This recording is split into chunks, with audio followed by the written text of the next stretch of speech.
దీంట్లో ఇద్దరు జైల్లో ఉన్నారు. కొంతమంది వివిధ హాస్పిటల్ కారణాలు, పర్సనల్ కారణాలు రాలేకపోయారు.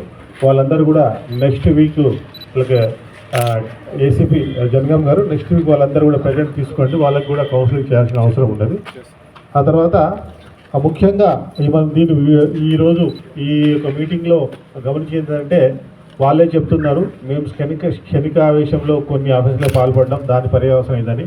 అందరూ కూడా పోలీసు వారి విజ్ఞప్తి, చట్టాన్ని చేతిలో తీసుకోకండి. మీరు ఎటువంటి ఏదైనా ఇష్యూ ఉంటే కంపల్సరీ పోలీసు వారికి ఇన్ఫార్మ్ చేయాలి. అదేవిధంగా చట్టం పరంగా ఏదైనా సరే యాక్షన్ తీసుకోవాలి. లీగల్ రెమెడీస్ ఏముంటే అవి మాత్రమే ఫాలో అవ్వాలి. కానీ ఎట్టి పరిస్థితుల్లో చట్టాన్ని మీరు చేతిలో తీసుకొని ఇటువంటి కేసులో ఇన్వాల్వ్ అయిపోయి రౌడీ షీటర్లుగా మారొద్దని మాకు విజ్ఞప్తి. చాలామంది యంగ్ పిల్లలు ఉన్నారు, చదువుకునే వాళ్ళు ఉన్నారు. వాళ్ళందరికీ కూడా మీరు ఒక ఎగ్జాంపుల్ లాగా వేరే వాళ్ళు ఎవరైనా ఉంటే కూడా మేము ఈ విధంగా మా జీవితం నాశనం అయింది, మేము తప్పు చేసినాం, మీరు చేయొద్దు అని చెప్పేసి అందరూ కూడా చెప్పాలని.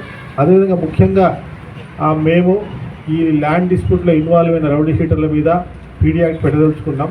దీనికి సంబంధించి ముందు మీకు ఒకసారి ఇన్ఫార్మ్ చేద్దాం, తర్వాతనే మేము యాక్షన్ తీసుకోవాలనే ఉద్దేశంతో మీ అందరినీ కూడా పిలిపించి మీకు ముందు ముఖాముఖిగా మా యొక్క ఏమున్నది మా మనసులో అనేది చెప్పాలనే ఉద్దేశంతో ఈరోజు ఈ యొక్క రౌడీ మేళాను నిర్వహించడం జరుగుతుంది.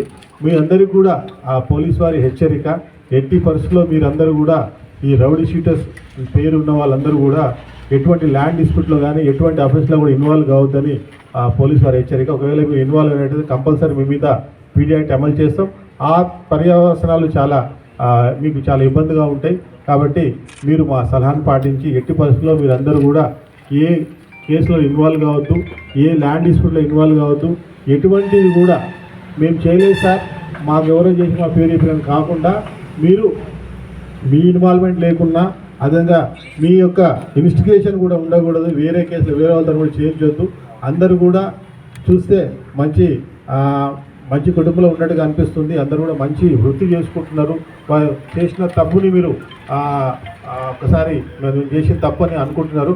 కాబట్టి మీ యొక్క సత్ప్రవర్తనను ఒక 2-3 ఏళ్ళు చూస్తాం. ఆ తర్వాత మీ ప్రవర్తన బాగుంటే కన్సర్న్ ఎస్హెచ్ఓ ద్వారా ఏసీపీ గారికి కూడా మీ యొక్క ఈ షీట్లు విషయంలో కూడా మేము ఆలోచిస్తామని పోలీస్ శాఖ, జనగామ పోలీస్ శాఖ తరఫున మేము చెప్తున్నాం. మీరు మీ యొక్క ప్రవర్తన మంచిగా చేసుకోండి.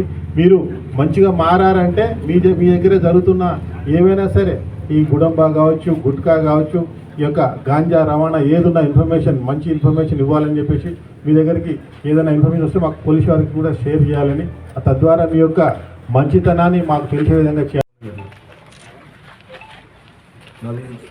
2007లో మొదలైంది సార్. తర్వాత నా మీద క్రైమ్ కేసులు ఏం కాలే. 2 గేమింగ్ యాక్టివ్ పత్తలాడగట్ట సెల్లులలో ఆడితే గేమింగ్ యాక్టివ్ మాత్రం 2 కేసులు అయినాయి సార్. నా మీద అప్పటి నుంచే నేను కొట్టాడ కానీ గడబడలో కానీ దేనికి కానీ దూరమే ఉంటున్నా. నా భార్య పిల్లలతో మంచిగా ఉంటాను సార్.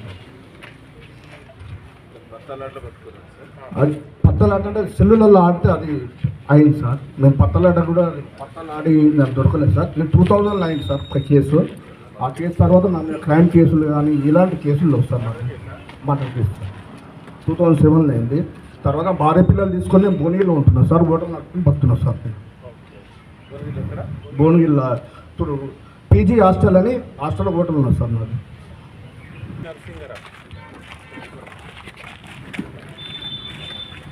2011లో ఓపెన్ అయింది సార్.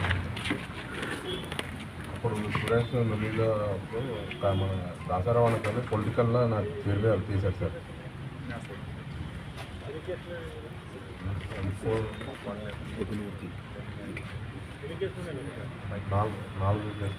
మేడం మన దాసరవాణకు వైశాలి మేడం పడక నేను రావణతో తిరుగుతున్నా అని చెప్పేసి నా మీద ఓపెన్ చేసేది సార్. పొలిటికల్ ప్రెజర్తో నేను ఏం లేదు సార్. అన్నిటి కేసులు అయినాయి సార్.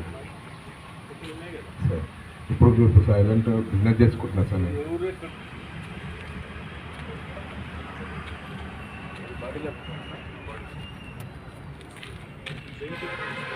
దగ్గర బోర్ వేసిన సార్.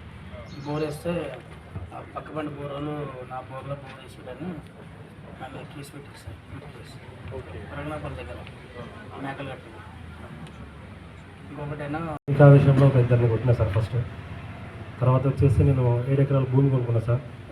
అయితే కోర్టు నుంచే 33 ఏళ్ళు సార్.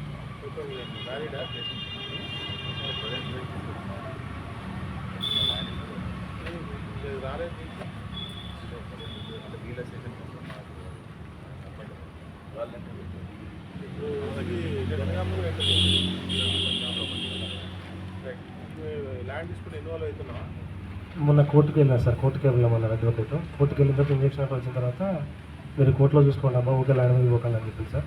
అక్కడ పార్టీ వాళ్ళు మేము ఇద్దరం కలిసి కాంప్రమైజ్కి వచ్చాం సార్. ఇప్పుడు ఈ 2-3 రోజులు మాటనే ఉన్నది, భయపెట్టి కాంప్రమైజ్ అయ్యేట్టుగా ఉన్నది.